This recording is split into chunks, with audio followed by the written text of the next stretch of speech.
Alhamdulillahi wa kafa wa salamun ala ibadihi alladhina istafa ma ba'd. Alhamdulillahilladzi ahyana ba'dama amatana wa ilaihi nusyur. Bersyukur kita kepada Allah Subhanahu wa taala. Allah bangunkan kita kembali. Setiap hari ada 360.000 orang di seluruh dunia tidak dibangunkan lagi oleh Allah Subhanahu wa taala. Tapi setiap hari Allah lahirkan 400.000 orang. Jadi pertambahan penduduk bumi ini setiap hari 40.000 orang. Semua dijamin rezekinya oleh Allah Subhanahu wa taala. Hadirin para kiai, para ajungan, para guru dan seluruh jamaah masjid Baitur Rahman Sine Ringin Pitu Kabupaten Ngawi, Jawa Timur, Indonesia. Semoga Allah Ta'ala terima seluruh amalan kita. Amin. Hadirin yang mulia, kita bersyukur khususan pada subuh hari ini. Di masjid kita ada tamu istimewa. Seluruh dunia ini ada sekitar 3 juta masjid, dan 1 juta masjid itu adanya di Indonesia. Dan Masjid Baitur Rahman ini kedatangan tamu dari kota suci Makkah. Datang tamu cucunya para sahabat radhiyallahu anhum. Banyak masjid, tapi Allah datangkan mereka ke masjid, bapak dan saudara sekalian. Dan juga malam ini kita kedatangan tamu istimewa juga dari Bengkulu, Haji Helmi Hasan, gubernur terpilih. Ini adalah karunia yang istimewa untuk jemaah masjid kita saat ini. Di Indonesia ini ada 17.000 pulau. Ini jemaah dari Makkah dikirim ke Pulau Jawa. Ada 84.276 desa dan kelurahan dikirimnya ke desa Kuniran. Ada 7.281 kecamatan. Allah kirim mereka ke kecamatan Sine. Kalau di Australia, Sydney.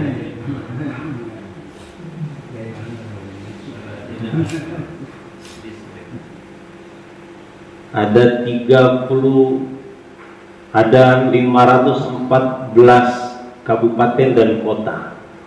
Allah kirimkan ke Kabupaten Ngawi. Ada 38 provinsi. Allah kirimkan ke Provinsi Jawa Timur. Dan seluruh dunia ini ada 195 negara Allah kirimkan ke Indonesia. Bukan untuk dagang. Perdagangan mereka begitu hebat, lebih hebat. Mereka bisnis sedikit saja penuh keberkahan. Tanah mereka gersang. Ini Pak Gubernur baru pulang umroh. Kelihatan ke negeri Arab, sejauh mata memandang, kering kerontang, gersang padang pasir, panas terik di siang hari, dingin menembus tulang di malam hari. Tapi kehidupan mereka sejahtera. Negeri kita ini hijau royo-royo, sejauh mata memandang, segar pemandangan kita. Tanahnya subur, tanamannya pun subur, apa yang kita lemparkan di tanah tumbuh menjadi pepohonan. Tapi hadirnya mulia di negeri kita ini banyak yang mengeluh masalah ekonomi. Apa sebabnya? Padahal negeri kita ini subur. Kita punya gunung yang tinggi. Di dalam gunung itu ada emas, ada minyak, ada batu bara, ada intan berlian. Laut kita ini luas. Di dalamnya ada ikan yang besar-besar. Di dasarnya ada mutiara yang berkilau. Tapi aneh kok mengeluh. Sering dikatakan oleh Pak Helmi Hasan, salah kita itu karena gunung didaki, lautan diseberangi, masjid dilewati. Ini persoalan kita. Kita cuek terhadap panggilan Allah Subhanahu wa Ta'ala. Padahal ciri-ciri orang beriman, bukti orang beriman itu adalah ketika dia dipanggil oleh Allah Subhanahu wa Ta'ala, segera dia datang. Ciri orang beriman itu memakmurkan masjid. Innama ya'muru masajidallah man amana billahi wal yawmil akhir.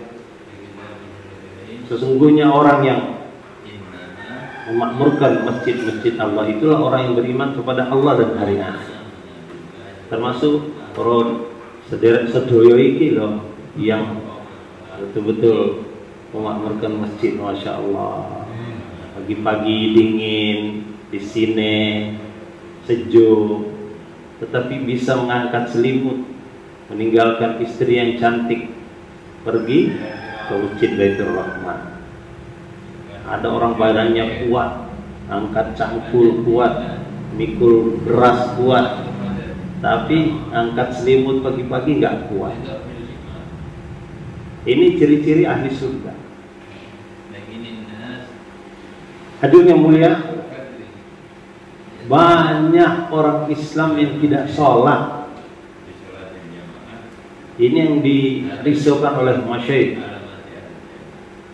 Baik di El Jadida Maroko, kami di sini ada di masjidnya ada 5 orang. 2 tahun yang lalu, akhir tahun 2023, hadir di El Jadida Maghribi Maroko. Ini Pak Gubernur Bengkulu dan Hasan hadir, saya hadir, ada Syekh Kutub hadir, ada Amir Ali Ahmad hadir, ada Syekh Rashid hadir, 5 orang. Itu mendengarkan nasihat para masyayikh kita di El Jadida Maroko. Begitu juga tahun lalu di South Africa dan di Afrika Barat, di Ethiopia, ada 5 pesan masyayikh yang penting harus menjadi catatan kita. Yang pertama sekali adalah bagaimana mengajak seluruh orang Islam ini melaksanakan sholat. Ada nggak orang Islam yang tidak sholat, Pak? Belum sholat. Islam tapi tidak sholat. Ini dirisaukan oleh masyayikh. Ada survei di Indonesia ini, orang Islam yang sholat itu tidak sampai 40% itu yang sholat. Yang tidak sholat lebih dari 60%. Dan berapa persen yang sholat berjamaah? Itu hanya lebih kurang 2% yang sholat berjamaah. Padahal mereka kepingin sejahtera, mereka kepingin ekonominya mantap. Hadirnya mulia Allah Subhanahu wa Ta'ala meletakkan rezeki itu di langit. Wa fis samaa'i rizqukum wa ma tu'adun. Di langit diletakkan rezeki kamu. Allah menciptakan langit, ciptakan bumi, ciptakan gunung, ciptakan lautan, menciptakan rezeki. Dan suka-suka Allah meletakkan barang itu di mana? Allah letakkan rezeki itu di langit. Yang membuat kita hari ini capek karena barang itu ditaruh di langit, kita sibuk mencarinya di bumi. Iya. Barang itu ditaruh di atas, kita sih mencarinya di bawah. Allah. Karena Allah sayang kepada kita. Kita dikasih tahu alamatnya. Coba. Kita tidak disuruh cari-cari sendiri. Searching. Pakai Mbah Google di mana enggak? Kita dikasih tahu alamatnya di langit rezeki kamu. Dan kita diberikan itu tangga untuk naik ke langit, eskalator untuk naik ke langit, lift untuk naik ke langit, roket untuk naik ke langit. Namanya sholat. As-sholatu mi'rajul mu'minin. Sholat ini mi'rajnya orang beriman. Sekarang kita cuma lihat di negeri kita, lebih banyak mana orang sholat dibanding tidak sholat. Kalau satu negara terlalu besar, sudah perkecil satu provinsi. Lebih banyak mana yang sholat dibanding tidak sholat? Perkecil lagi nih, satu kabupaten Ngawi saja. Lebih banyak mana sholat dan tidak sholat? Kecil lagi per kecamatan Sine. Itu lebih mana yang sholat dan tidak sholat? Kecil lagi kelurahan Kunira. Lebih banyak mana yang sholat dan tidak sholat? Kecil lagi di satu masjid ini aja. Coba berapa rumah di sekitar sini yang sholat dibanding tidak sholat? Yang datang di masjid dibanding yang tidak datang di masjid, lebih banyak mana? Terus berdoa ingin surga yang paling tinggi, ya Allah, Jannatul Firdaus. Nggak sholat minta surga. Piyeto tole. Masya Allah. Sudah menjadi ketetapan Allah. Sholat ini alat untuk menyelesaikan berbagai macam masalah, termasuk masalah rezeki. Di zaman Nabi ada orang mengeluh masalah rezeki. Nabi bukan kasih modal. Nih pergi dagang di pasar tak kasih modal, tidak. Atau nih ada kambing, sana ternak di padang rumput, tidak. Atau ini ada bibit, tanam di kebun, tidak. Nabi bacakan ayat wa'mur ahlaka bis-shalah, perintahkan keluargamu sholat. Mungkin dia sudah sholat, gimana dengan istrinya? Mungkin istri sudah sholat, gimana anaknya? Gimana cucunya? Sholat ini alat untuk mengatasi segala macam masalah. Seluruh perintah Allah Subhanahu wa taala diturunkan oleh Allah melalui Jibril ke alam dunia ini. Tapi sholat, Nabi sendiri diangkat ke langit untuk menerima perintah sholat. Inilah perintah, inilah peristiwa Isra Mi'raj. Nabi menerima perintah sholat sebagai alat untuk mengatasi semua persoalan manusia. Nabi melihat Abu Hurairah sedang pegang perut. Wahai Abu Hurairah, kenapa kamu sakit perut ya Rasulullah? Apa Nabi kasih dia Etrostop atau apa namanya? Dia obat diare? Tidak. Nabi perintahkan sholat kamu wahai Abu Hurairah. Sholat Abu Hurairah sembuh sakit perut. Coba. Satu pasukan besar 4.000 orang, di dalamnya ada Abu Hurairah radhiyallahu mengejar musuh. Di depan mereka ada sungai besar, bukan sungai Kalijogo. Kemarin kami di Masjid Kalijogo. Sungainya besar, sungai Gajlah. Tidak ada jembatan, tidak ada bambu untuk dijadikan perahu. Tapi mereka sholat. Mereka bisa menyeberangi sungai dengan kuda-kudanya, tidak basah sedikit pun. Ini sholat menyelesaikan masalah. Ada peristiwa di Bengkulu. Beliau waktu itu wali kota. 3 bulan tidak ada hujan turun. PDAM sibuk mengirim tangki, 100 tangki tiap hari, kirim ke timur, ke barat, ke utara, ke selatan. Setiap menit orang nelpon, tolong Pak kirim air, tolong Pak kirim air. Masya Allah.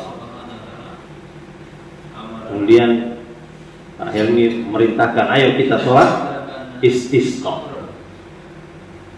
Hari Ahad pagi, sholat istisqa diselenggarakan di halaman Masjid At-Taqwa di jalanan. Jalan besar, lebar. Penuh orang-orang datang pagi-pagi sampai mendekati patung Fatmawati. Ibu Fatmawati yang menjahit bendera merah putih. Orang sholat istisqa. Saya diminta khutbah, berdoa kepada Allah, minta diturunkan hujan. Masih berdoa, angin sudah berhembus. Siang-siang sedikit sudah mulai mendung. Sore itu kami terbang ke Banjarmasin. Tiba di Banjarmasin, malam harinya saya dikirimi video.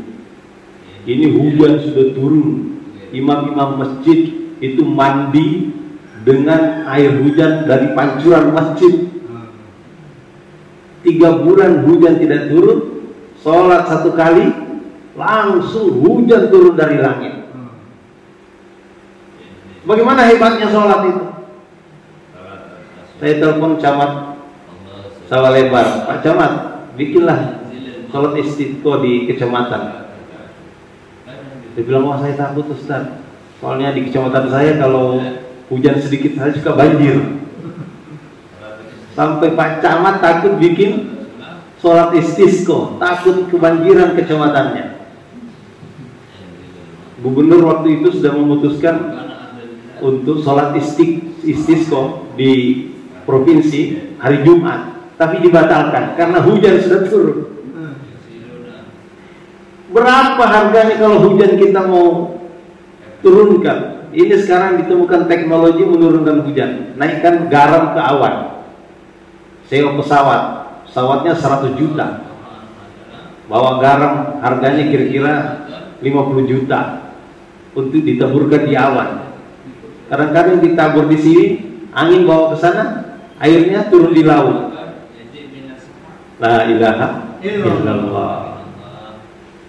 Betapa indahnya kita ini di sini, masya Allah. Pagi hujan, siang hujan, sore hujan, kemarin hujan-hujan jauh lah. Mereka ini sangat heran kok negeri kalian ini hujan terus, hijau terus. Sayangnya kita ini banyak yang mengeluh masalah ekonomi. Kenapa? Itu tadi. Salah kita karena gunung didaki, lautan diseberangi, masjid dilewati. Ini salah, ini harus kita perbaiki. Dan ini pesan pertama Mesir, bagaimana mengajak orang Islam untuk melaksanakan sholat. Pesan yang kedua, bagaimana mengajak seluruh lelaki balik untuk sholat berjamaah di masjid dan keluar 4 bulan jalan Allah Subhanahu wa ta'ala. Bersedia semua insyaallah? Jangan ada satupun yang tidak keluar 4 bulan. Kenapa? Keluar 4 bulan ini adalah untuk melatih diri kita untuk taat kepada Allah. Kata Kezeran almarhum, taat kepada Allah ini adalah kekayaan, dan tidak taat kepada Allah ini adalah kerugian. Kalau pedagang tahu itu apa yang disebut kerugian, maka kita harus usahakan untuk orang mau berlatih taat kepada Allah Subhanahu wa ta'ala. Latihannya 4 bulan. Kita latihan supaya bisa menulis berapa tahun, SD, SMP, SMA, supaya bisa membaca bertahun-tahun. Kita mau latihan supaya kita bisa taat kepada Allah sampai mati. Latihannya sebentar, hanya 4 bulan. Pak Mayor Dadang ini sekarang namanya Kiai Siddiqin, ya. Sudah bukan 4 bulan lagi, mainannya sudah 6 bulan. Masya Allah. Hari ini kita tertipu dengan dunia. Kita takut meninggalkan sawah ladang kita. Saya jumpa orang di Mogadishu di Somalia, dokter. Saya bilang, enak kamu jadi dokter ya. Marah dia. Apa enaknya datang kepada saya orang yang mengeluh, orang yang mengerang kesakitan, orang berdarah-darah.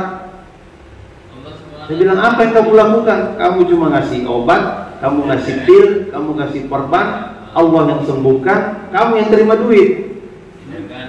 Oh, dibilang sah. Benar nggak? Di sini mungkin berbeda ya. Kalau di Somalia begitu dokter. Kemarin di Ngawi, apa namanya itu? Tempatnya Kiai Ruslani. Ngawi. Banyak petani di situ. Sini juga banyak petani. Saya bilang enak ya Pak jadi petani ya. Bapak naruh bibit di buminya Allah. Nggih. Bapak sirami dengan airnya Allah, disinari mataharinya Allah. Allah yang keluarkan akarnya, Allah keluarkan batangnya, Allah keluarkan daunnya, Allah keluarkan bunganya, Allah bentuk dari bunga yang kecil menjadi buah yang besar. Allah rubah warnanya dari hijau menjadi kuning. Allah rubah rasanya dari pahit menjadi manis. Semua kerja Allah. Kemudian Bapak panen, betul. Kemudian Bapak jual, betul. Kemudian bisa beli rumah, bisa menikah, ya. Bisa sekolahkan anak di pondok, ya. Itu enak jadi petani kan? Naruh di buminya Allah, kemudian tinggal ambil.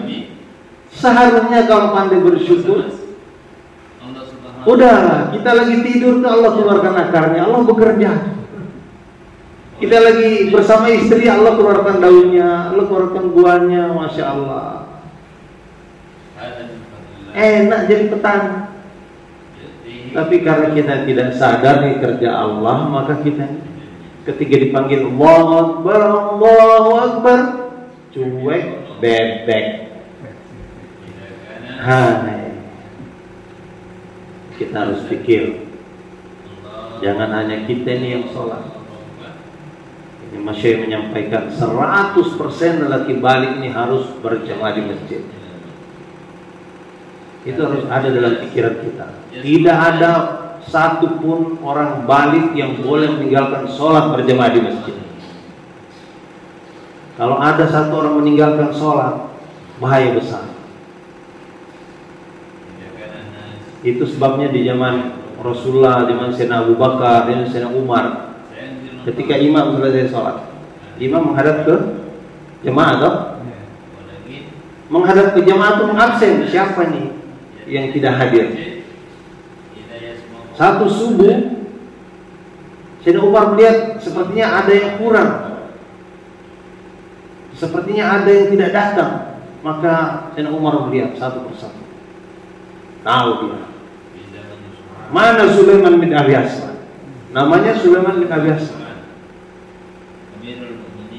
Tidak ada yang tahu. Sahabat menoleh kanan kiri. Kemarin subuh dia ada, zuhur ada, asar ada, maghrib, isya ada. Subuh ini aja tidak ada. Kata Sayyidina Umar, aku sendiri yang akan mendatangi dia. Siapa itu Sayyidina Umar? Sayyidina Umar ini bukan hanya imam masjid, bukan hanya ketua DKM. Beliau ini Amirul Mukminin, presiden. Presiden bukan satu negara. Presiden seluruh negara-negara taklukan Islam. Itu presidennya adalah Sayyidina Umar. Presiden mau mendatangi satu warga yang tidak ke masjid. Kita doakan presiden kita mendatangi warga yang tidak ke masjid. Amin.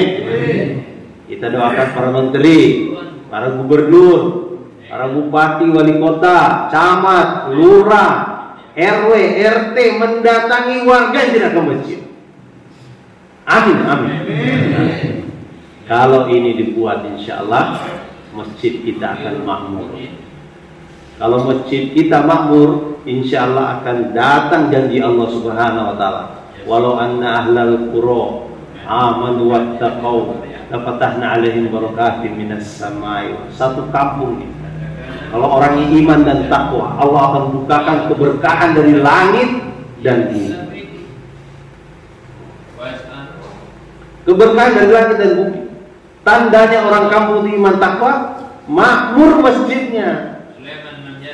Itu tandanya orang kampung iman dan takwa. Dan itu yang terjadi dalam kehidupan sahabat. Sehingga di zaman Sayyidina Umar datang kekayaan dari Rum dan Parsi. Berapa itu? 3 miliar dinar. Ini sering disampaikan oleh Pak Cecep almarhum di Jakarta. Kekayaan dari Rum dan Parsi datang ke Madinah dalam kehidupan sahabat sebesar 3 miliar dinar. 1 dinar itu 4,25 gram emas. Ada yang jualan emas di sini. 1 gram berapa di sini harganya? 1 juta. Kita permudah cara menghitungnya. Jadi 1 dinar sama 4 juta. Ada diskon sedikit.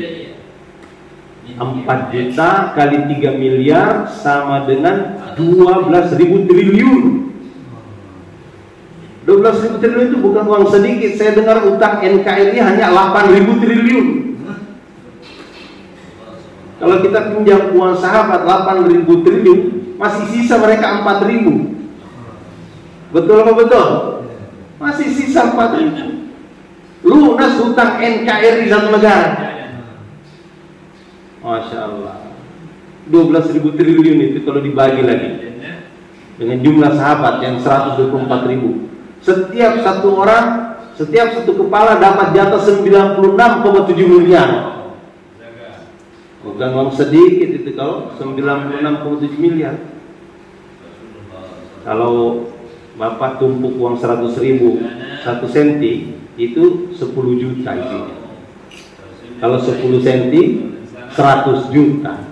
Kalau 1 meter 1 miliar. Kalau 96,7 meter sama dengan 96,7 miliar. Monas di Jakarta itu tingginya 115 meter. Beda sedikit dengan Monas, tumpukan uang 100.000 per kepala mendapatkannya. Saya Poiro, bagaimana? Banyak apa sedikit itu? Banyak itu 96 miliar. 96 juta bisa beli mobil. 96 miliar berapa mobil bisa dibeli? Mereka ini apa yang dia lakukan sehingga sejahtera? Ketika azan berkumandang, Allahu Akbar, Allahu Akbar, itu petani langsung lemparkan cangkul. Ada nggak di sini petani lemparkan cangkul waktu azan? Pedagang langsung tinggalkan tokonya. Kadang-kadang nggak sempat ditutup, langsung ditinggalkan tokonya. Orang-orang kantor tinggalkan mejanya. Berbondong-bondong mereka ke masjid memenuhi panggilan Allah Subhanahu wa taala. Kita di sini kerja keras siang dan malam, azan berkumandang, yang nyangkul tetap nyangkul, yang dagang tetap dagang, yang ngantor tetap ngantor. Masya Allah. Bukan kekayaan yang datang, hutang yang datang, saudara. Nah, kita harus beritahu. Pesan Masya 100% lagi balik. Kita harus usahakan sholat berjamaah. Pesan yang ketiga, bagaimana mengusahakan masjid kita amalannya sama dengan masjid Nabi. Kata Maulana Ilyas rahmatullahi alaihi, seluruh masjid di seluruh dunia adalah anak cabang masjid Nabi, anak cabang masjid Nabawi. Jadi sebagai anak cabang harus mengikuti induk. Apa yang ada di pusat itu harus ada di cabang. Di masjid pusat ada amalan dakwah, ada amalan taklim, ada amalan zikir ibadah, amalan khidmat. Itu yang harus ada di masjid kita. Para masyayikh ingin masjid kita itu seperti magnet. Magnet itu narik. Bagaimana masjid kita itu menjadi seperti magnet sehingga tidak ada orang yang lewat yang tidak tersedot. Bagaimana membuat Baitur Rahman ini seperti magnet? Bagaimana membuat agar masjid kita seperti magnet? Ya harus diusahakan dengan amalan seperti amalan yang ada di masjid Nabi. Kemudian yang kedua, bagaimana masjid kita itu nyaman. Nyaman itu seperti sofa. Sofa itu diduduki enak, ditiduri nyaman. Gimana orang masuk masjid ini nyaman? Nyaman tuh kalau dia panas masuk masjid ada kipas, ada AC. Sini belum ada AC-nya. Nggak perlu di sini, kampungnya dingin. AC alami. Gimana ketika masuk masjid dia haus ada minum. Gimana ketika masuk masjid dia lapar ada makanan. Masuk masjid dia pegel ada yang mijitin. Kalau sakit ada yang obatin. Kalau lagi bermasalah ada yang nasehatin. Masuk masjid tinggal orang itu senang untuk datang ke masjid.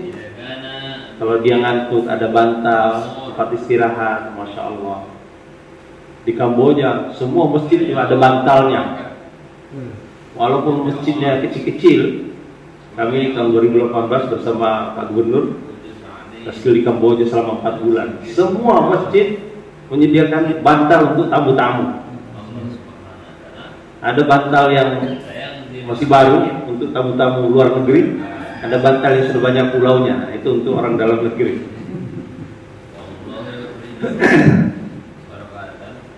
Jadi masjid ini nyaman.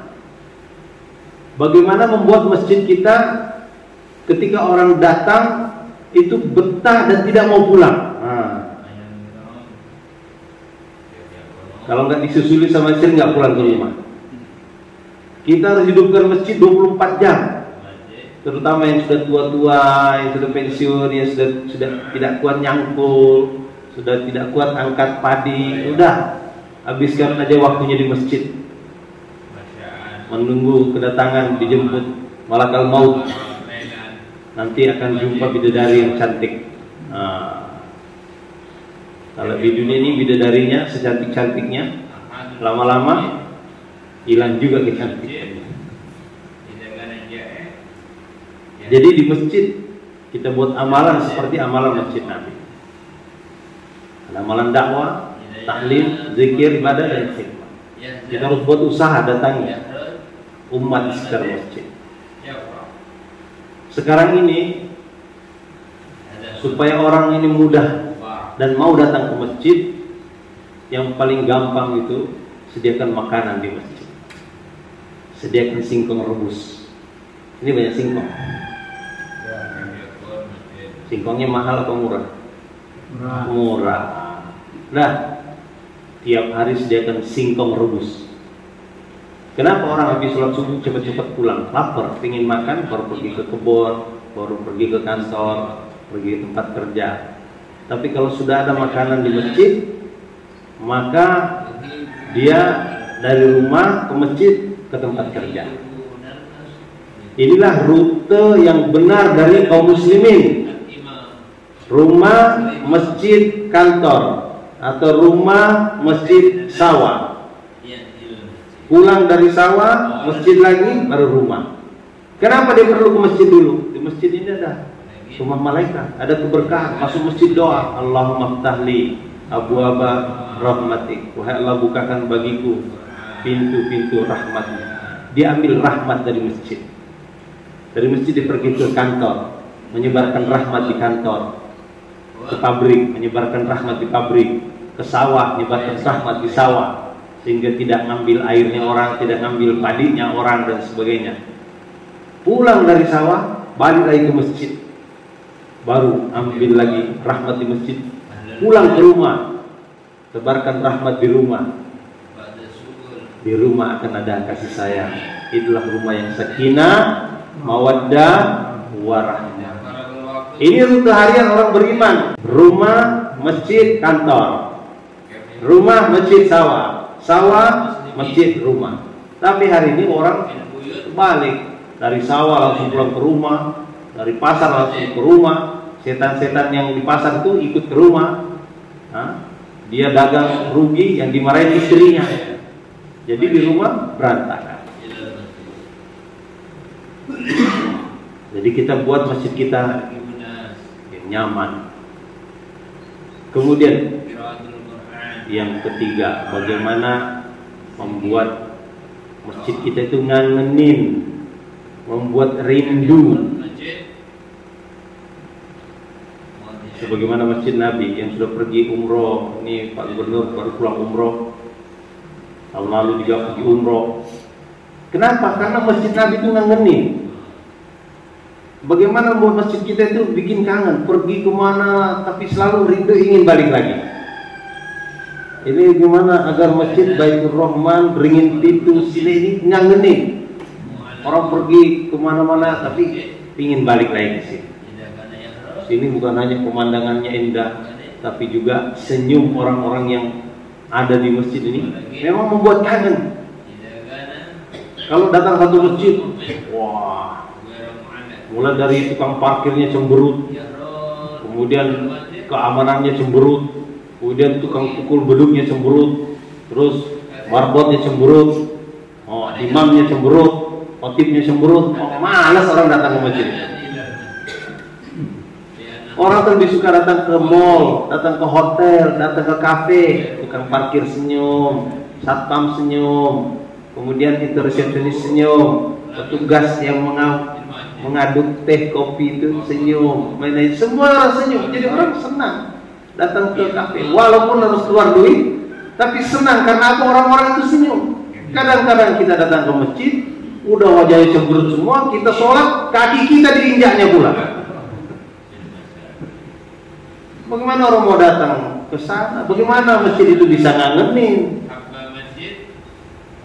Jadi kita harus usaha agar masjid kita ini orang tuh kangen tuh datang lagi. Bersedia nih? Masya Allah. Ini masjid kita hidup amal 24 jam, dakwah, ta'lim, zikir, ibadah. Itu pesan ketiga. Kemudian pesan keempat daripada Masyaikh, bagaimana agar para kiai, para ustadz mau meluangkan waktunya di masjid untuk mengajarkan agama, bila kitab, bila nisab, bila hisab, tanpa kitas, tanpa batasan waktu, dan tanpa bayaran. Nah, bagaimana para kiai, para ustadz ini punya istri, punya anak, anaknya mondok juga. Pengurus masjid harus paham, itu sudah ditransfer duluan duitnya Pak Kiai itu, baru dia ngajar. Saya di India tahun 2009, Maulana Sa'ad Ad-Raji memberikan bayat hidayah kepada 100 orang pemuda Inggris, 10 jamaah pemuda Inggris. Mereka ini hafiz alim, mereka hafiz alimnya di Inggris. Kalau di Temboro pantas, Jawa Timur pantas. Kalau di Inggris habis Quran kan kita tahunya negeri pemain bola itu, ya kan? Tapi ini ada 100 pemuda diberi bayat hidayah. Mereka akan berangkat ke Eropa, ada yang berangkat ke Amerika, berangkat ke Australia, berangkat ke Afrika. Di tengah-tengah beliau bayat itu ada sekelompok anak santri dari Dioban. Dia nanya kepada Ad-Raji, wahai Syekh, kami biasanya lepas khutbah, lepas mengajar, kami dikasih amplop, dikasih duit, bagaimana hukumnya? Tahu Pak? Selesai mengajar tuh dikasih duit. Ad-Raji menjawab, kamu dengan pengurus masjid atau yang kamu ajar itu harus ada kesepakatan bahwa yang dibayar itu bukan ilmu, karena ilmu agama ini tidak bisa dibayar dengan harta sebanyak 7 lapis langit dan bumi. Satu kalimat la ilaha illallah lebih berat daripada 7 lapis langit dan bumi. Jadi yang dibayar itu bukan ilmu, tapi yang dibayar adalah waktu kamu. Jadi pembayaran atas waktu. Mereka ini tidak punya waktu untuk buka kitab, tidak punya waktu untuk mutola'ah, tidak ada waktu untuk mondok. Kamu nggak punya waktu untuk dagang di pasar. Kalau maksain dagang rugi melulu. Pak Kiai nggak pandai dagang. Ada orang yang nawar dikit dia kasihnya gratis saja, ambil aja lah. Ini nggak pandai dagang Pak Kiai itu. Jeda. Harus ada kesepakatan bahwa yang dibayar itu adalah bayar waktu. Jadi pengurus ini harus paham, bukan karena Pak Kiai itu tidak perlu lagi duit apa, tetap berikan, tapi dengan cara yang terhormat. Cara yang terhormat. Kita muliakan ilmu yang ada pada diri beliau. Jadi ini pesan yang keempat. Bagaimana para kiai, para guru diminta waktunya apakah 1 jam atau mungkin setengah jam setiap hari membagikan ilmunya kepada jemaah masjid. Saya bersama Maulana Syamil, saya hantar beliau ke Kalimantan waktu itu, memberikan muzakarah di hadapan para kiai-kiai agar para ustadz ini mau meluangkan waktunya paling tidak 10 menit setiap selesai waktu sholat. Tanya kepada jemaah, apakah ada pertanyaan, apakah ada persoalan di pasar, persoalan di kebun. Kenapa kalau mereka ini tidak bertanya? Bisa jadi pedagang itu melakukan kecurangan sehingga mendapatkan untung. Untungnya itu ditaruh di masjid. Kira-kira bagaimana itu? Dia menjual, menipu, hasil jualannya yang menipu itu kemudian diletakkan di kencengan masjid. Jadi para kiai ini diminta memberikan muzakarah kepada para pedagang, para petani. Presiden Ji, insyaallah. Kemudian yang kelima, pesan yang kelima yang terakhir dari Masyaikh adalah bagaimana melibatkan kaum perempuan dalam dakwah. Melibatkan kaum perempuan dalam dakwah inilah yang membuat dakwah ini maju. Kenapa pasar maju? Karena kaum perempuan terlibat di sana. Kenapa kantor-kantor maju? Kaum perempuan terlibat di sana. Kenapa pabrik-pabrik maju? Kaum perempuan terlibat di sana. Kita nggak melibatkan perempuan untuk makmurkan masjid. Padahal perempuan ini yang memegang anak-anak. Kalau ibunya bilang, nak ke masjid, nak ikut taklim di masjid, ikut taman pendidikan Al-Quran di masjid TPA, maka anaknya akan nurut. Dan istri kita ini beri tugas, oh nanti subuh bapak mau ke masjid bawa singkong rebus. Maka istrinya itu tengah malam bangun dia bikin singkong rebus. Itu kalau istri diperintah oleh suami untuk buat makanan ke masjid, maka pikirannya itu pikir masjid istri kita. Hari ini istri kita paham, suaminya mau ke kantor, oh, siapkan sepatunya, siapkan sendalnya, siapkan bajunya, siapkan tasnya, siapkan dasinya. Para petani ini siapkan caping, siapkan cangkul suaminya. Masya Allah. Tahu dia untuk mempersiapkan suaminya berangkat ke kantor, berangkat ke sawah, tapi tidak tahu mempersiapkan suaminya untuk berangkat ke masjid. Maka hari ini beritahu istri kita, kasih tahu dia, mau ke masjid, siapkan makanan. Bahkan istri itu akan mendapatkan pahala semua amalan suaminya kalau dia membantu suaminya untuk berangkat ke masjid.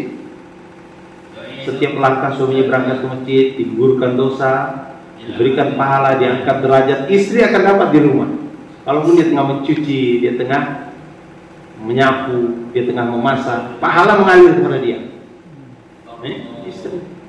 Maka istri itu dikasih tahu.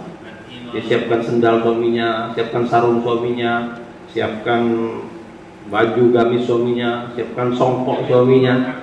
Kalau suaminya biasa pakai cincin batu akik, dia sudah siapkan cincin batu akik suaminya. Mungkin suaminya pakai gigi palsu, dia udah sikat gigi suaminya. Tongkat suaminya sudah siap semua.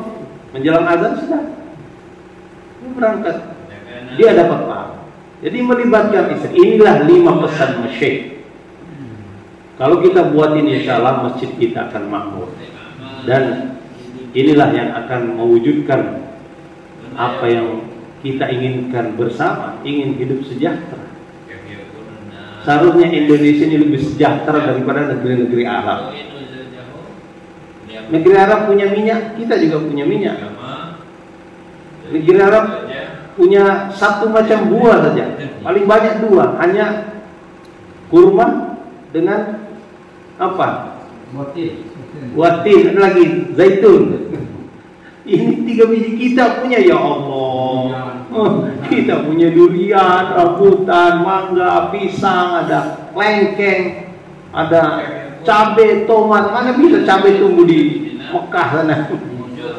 Oh, semuanya, masya Allah. Jadi kita ini harusnya jauh lebih sejahtera daripada negeri Arab. Tapi karena itu tadi, salah kita tadi apa? Gunung didaki, lautan diseberangi, masjid dilewati. Ini salah besar hadirnya. Nah, kita harus usaha. Dan jemaah ini datang bukan mau makan tidur di sini. Kalau mau makan tidur di negerinya lebih hebat.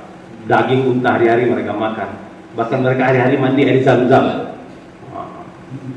Mereka ini halaqah Mekah. Mereka bukan datang dari Riyadh atau dari Dammam. Mereka datang dari Mekah ini. Bapak kalau pergi haji, pergi umroh, nggak ke kampung dia, nggak sah hajinya Bapak. Nggak sah umrohnya Bapak kalau nggak datang kampungnya dia. Nah, mereka ingin dari tempat kita ini keluar jemaah cash. Mereka ingin yang belum pernah keluar paling tidak besok ikut tilu dino ke Ponorogo. Coba dulu 3 hari aja Ponorogo. Masalah, coba dulu. Insya Allah 3 hari itu padinya tidak akan rusak. Insya Allah dijaga sama Allah. Kambingnya, masya Allah, akan tetap sehat. Tapi ini kita mau latihan. Inilah keinginan mereka. Mereka bayangkan meninggalkan Ka'bah, coba meninggalkan tempat tawaf. Di situ ada multazam, tempat orang dari seluruh dunia datang berdoa karena di situ doa orang makbul. Di situ ada makam Ibrahim. Di sana ada Safa Marwah, tempat sa'i. Seluruh dunia orang datang ke sana. Kenapa mereka pergi meninggalkan tempat itu? Sholat di sana itu 1 kali sholat di Masjidil Haram sama dengan 100.000 kali kita sholat di sini. Ini masjid di Baitur Rahman, kita sholat subuh 100.000 kali, baru sama dengan 1 kali sholat di Masjidil Haram. Itu 100.000 kali dibagi 365, itu sebenarnya 263 tahun. 263 tahun sholat di Masjidil Haram, baru sama sekali sholat di Masjidil Haram. Kita sholat di Masjid Baitur Rahman 263 tahun kita sholat di sini, baru sama 1 kali sholat di Masjidil Haram. Tapi mereka meninggalkannya. Apa bodoh mereka ini? Bodoh banget mereka meninggalkan pahala begitu besar. Tidak, hadirnya mulia, mereka ini pinter. Mereka paham bahwa perintah Allah itu lebih tinggi daripada segalanya. Orang keluarnya Allah Subhanahu wa Ta'ala sepagi petang saja lebih baik daripada mendapatkan dunia dan segala isinya. Ini mereka paham. 1 rupiah dibelanjakan jalan Allah Subhanahu wa Ta'ala dilipat gandakan 700.000 kali. Mereka ini pakai tiket ke sini. Dari sana naik pesawat, dari Jakarta naik kereta api.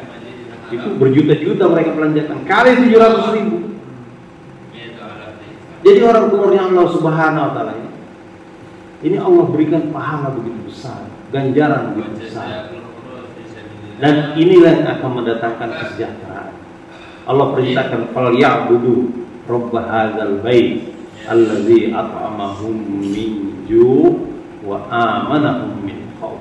Sembahlah Rabb rumah ini, makmurkan rumah Allah Ta'ala. Allah berikan makan, menghilangkan lapar, memberikan keamanan, menghilangkan ketakutan. Artinya kesejahteraan dan keamanan Allah berikan kalau kita makmurkan masjid. Prosperity and security Allah akan berikan kalau kita makmurkan masjid. Kita mau sejahtera tapi tidak mau melewati jalannya, bagaimana bisa? Maka mulai hari ini kita harus latihan. Nah, latihan dulu. Nah, Cilun Dino. Siapa sedia insyaallah 3 hari? Masya Allah. Besok ke Ponorogo. Kita harus ajak semua satu kampung ini semuanya pergi. Kita hari ini akan bergerak menjumpai rumah-rumah mereka, datang mereka. Ayo Cilun Dino, Cilun Dino. Bersedia insyaallah? Masya Allah. Maaf. Subhanallah bihamdihi. Subhanakallah wa bihamdika. Asyhadu an la ilaha illa anta astaghfiruka. Assalamualaikum warahmatullahi wabarakatuh.